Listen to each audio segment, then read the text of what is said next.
end of the day, the problem is that there's a lot of demand and not enough supply. That's fundamentally what the problem is. I mean, the house building's just like stopped, basically. Population hasn't stopped growing. So there's just a lot more houses than needed. I know you get the sort of NIMBY brigade saying that, you don't want to build on England's green and pleasant land and stuff like that, but you don't have to tarmac over a field. There's room in the cities to build these houses. As you can see everywhere, there's a lot of land that can be built on. That's what needs to happen first off.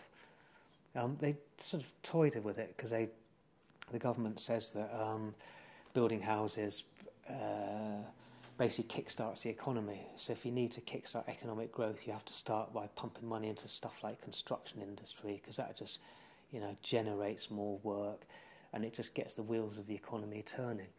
That's sort of pretty well known, but it hasn't actually happened yet. They haven't done it. They talked about it a lot, but not a lot's happened. So that's really the first thing that needs to happen. Then you could tighten up on some of the laxities of the system, like private renting. It's like the massive thing at the moment. More people rent now than they ever have, because houses are so bloody expensive. You can't get a mortgage unless unless you've got like a gold account somewhere with 50 grand in it. So that's frozen a lot of people out of trying to buy a place. Obviously you can't get a council house, love nor money. So basically you got to rent.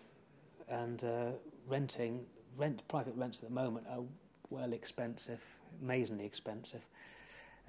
Because there's such a demand for it, landlords think, great, wicked, whack the rent up, get some money for this. But it's very unregulated. You get some real dives, it's very skewed. The market's incredibly skewed in favour of the person who owns the property, not the person who's living in that property. So we get a lot of problems with people stuck in really unsuitable privately rented houses, like with massive damp problems or just being harassed, that sort of thing. They call rogue landlords. We've been doing this rogue landlords campaign for about 3 years, and have found some total scumbags, whose business is predicated on basically fleecing people, because they can. Because no, stop me if you can, and you can't. So that's what's happening at the moment. It'd be good to tighten up on that. Introduce some regulation that means people, maybe councils inspect places before they put families in these, in these rented houses. And also stop cutting the homelessness legislation. That's being gradually pared back bit by bit. So that's not really helping matters, I'd say.